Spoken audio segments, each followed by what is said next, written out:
Today, all eyes are on King Charles III, but we cannot forget the longest reigning monarch, the spectacular Queen Elizabeth II, whose crowning ceremony was the first televised coronation. Elizabeth's father, King George VI, was crowned in 1937. The event was the first coronation to be broadcast live on the radio, reaching an estimated audience of 20 million listeners worldwide. King George V was crowned in 1911. It is the oldest colorized event we know, even though most of the footage has been lost. King Edward VII's coronation in 1902 was the first time a reigning monarch traveled by automobile to the ceremony, showcasing Britain's embrace of modern technology.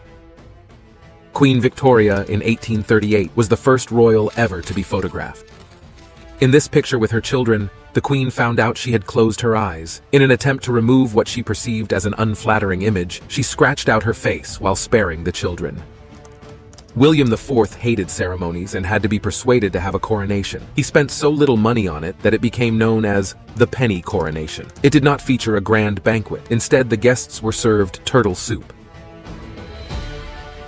The coronation of King George IV in 1821 was the most expensive coronation in British history, costing over £21 million. The king was known for his love of luxury and extravagance, and he spared no expense in planning his coronation. In 1761 came the coronation of George III. An interesting fact about George is that he is still the longest reigning king ever at 59 years and 96 days. George II's coronation was the first time Zadok the priest was performed. It has been used ever since, and has even been modified for the UEFA Champions League.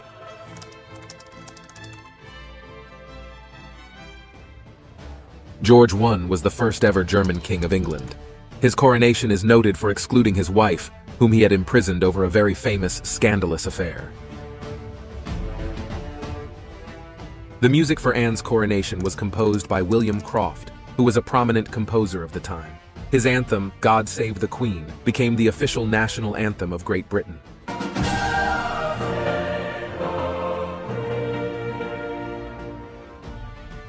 Before Anne came the coronation of William and Mary in 1689, which was the last joint coronation in Britain's history.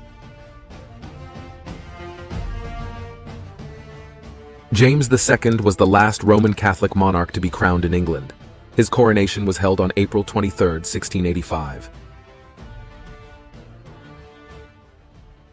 James's brother Charles II was the last monarch to be crowned while wearing a full suit of armor, a tradition dating back to medieval times. His coronation took place on April 23, 1661, and since then the royal family has switched to more comfortable robes.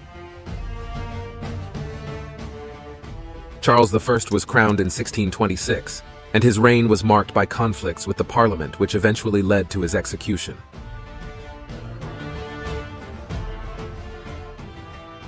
James I was crowned in 1603 and became the first Scottish king to rule the Kingdom of Great Britain and Ireland. The coronation of Queen Elizabeth I took place in 1559. Elizabeth was the first monarch to wear a gown made entirely of English silk. Prior to that, monarchs had worn garments made of imported fabrics such as velvet and satin. Mary I was the first ever queen regnant of England. She was crowned queen in 1553 after centuries of men ruling the country. Edward VI was the first Protestant king of England. He was crowned at just 9 years old, making him the second youngest king ever. Henry VIII was the first time the oath of supremacy was introduced, and it required all public officials to swear allegiance to the king as the head of the church and to renounce any allegiance to the Pope. Henry VII was crowned on October 30th, 1485. His coronation was notable for the presence of the first black person to attend a coronation in England. His name was John Blank, and he was a trumpeter in the royal court. Richard III's coronation took place on July 6, 1483. It is the last time a coronation took place in York, and he was also the last king to die in battle. Edward IV in 1461 was the first person to conduct his coronation entirely in English. Henry VI was crowned king in 1429 at the age of just 8 years old, making him the youngest person to ever be crowned King of England.